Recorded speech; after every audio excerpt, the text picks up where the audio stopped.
Okay, we're ready for part two of our discussion about product. We've talked about people, now we're talking about product. We've talked about the product mix. Now we're ready for branding, something that a lot of you probably think you know a lot about, and you might, but hopefully we'll teach you a couple of new things here. As always, if you have any questions, go to our Today's Meet page, which is listed right here. Type in your nickname, click join, and then you'll have the opportunity to write a question that we can answer in class together. Okay, so branding does a lot of different things, but the most obvious thing that it does is it creates a distinction between one product and another, or one company and another. So a brand, a lot of times we talk about a logo, and that's part of it, but sometimes we also talk about name brand, and that's also part of it. So a brand is just a combination of things that separates a company or its products from its competitors. We're going to focus on these four branding elements. The first of which is the iPad. The iPad is an example of a brand name. It's the spoken part of the name of the product specifically. So anytime you are talking about a product name, we are using the term brand name. When we talk about the spoken part of a business's name, like Apple or Nike or Google, we're talking about the trade name. So there's a slight difference there. Brand name, product, trade name, business. What a lot of people relate to as it pertains to branding is the example that you can see with the giant Target. And the Target logo, as any logo is called a brand mark. Now, it doesn't just have to be the logo, but that's the most obvious. In some cases, it's the distinctive coloring or lettering or font that's used. So if you look up here in this example of trade name, you can see this distinct font that Coca-Cola uses, or this distinct font that Yahoo uses, or Google. Those would also be considered brand marks. Okay? And then you can even trademark a color. You can even protect a specific color. So the Linmar logo is a specific color, and that's protected. So that's part of the company's brand mark, or the school district's brand mark as well. But basically, it's a symbol. The other distinctive branding element is a trait character. A lot of us would just call this a mascot, but it's any character that takes on human characteristics. So it can have arms, it can walk and talk, it can have pretty much anything that is in a human form or created to look like a human form. One of the major questions that students often have in regards to branding is the trademark, and what does a trademark actually do? The trademark is the term that we use to talk about the legal protection of a brand so that no one else can use it without permission. And both of these logos are commonly used, and probably they're commonly used interchangeably when really they shouldn't. The difference between these two is, first, when a company decides that they want to protect an image or a brand, they're going to be authorized to use the TM, which of course stands for trademark.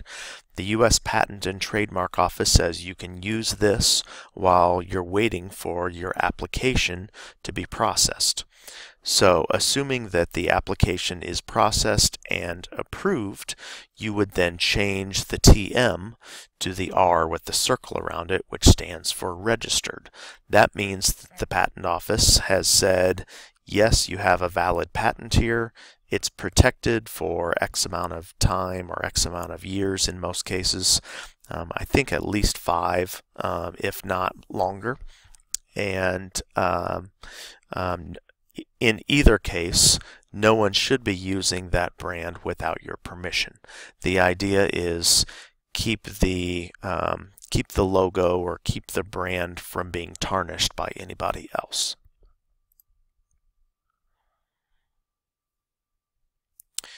Now, branding is important for a lot of different reasons. The first of which you can see is that it builds product recognition and customer loyalty. When you see a brand or when you see a logo, it's easy to understand, especially if you have experience with it, what exactly you're getting. It helps us to distinguish that product from anything else that has previously been manufactured or produced. Brands also capitalize on their exposure.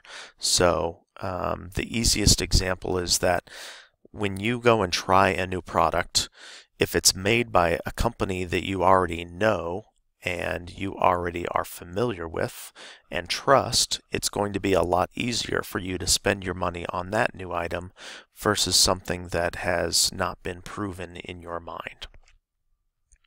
The third reason why branding is important is that it helps to ensure quality and consistency.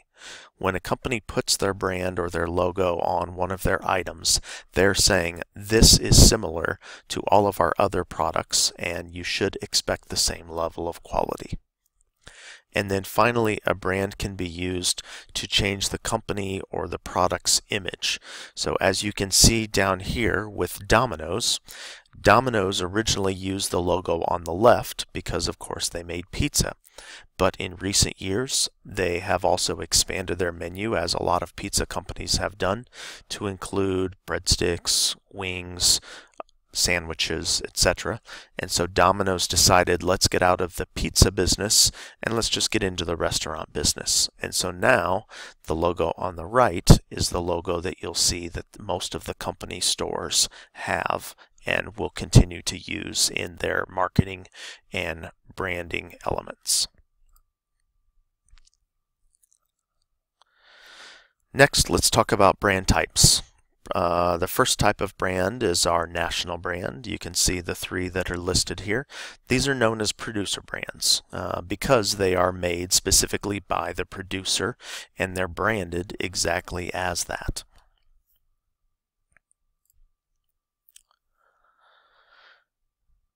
Our next brand type is a private brand. It's also known as a store brand.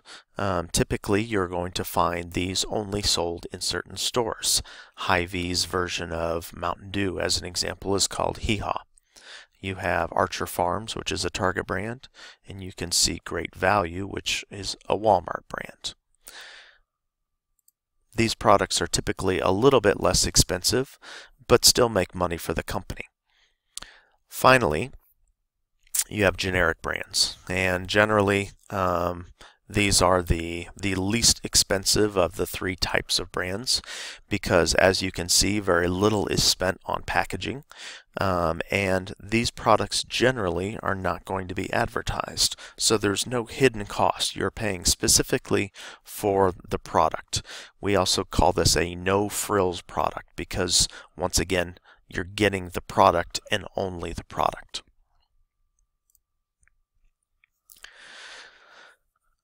The last thing that we'll talk about today are these branding strategies. Strategies, of course, that companies use to create products that continue to make them money. So the first one is a brand extension. We're all familiar with Starbucks, of course, but Starbucks has more than just coffee. They have coffee flavored products in a whole slew of different categories. You can see ice cream, you can see liquor, they have candy, and many other things that I'm probably not remembering right now.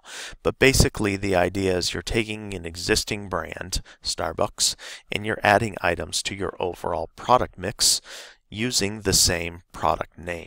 We talked about that in the last section as well. Next is brand licensing. Brand licensing allows others to use your brand or logo or name or character for a fee. You can see the example of the Lego characters here from Marvel Superheroes. Lego has done an extremely good job of taking products that are familiar to kids and building their product mix around it. And so, as you can see at the bottom, if a brand is like a person, then licensing your brand is like offering someone else the opportunity to impersonate you in the hope that people believe that it's you.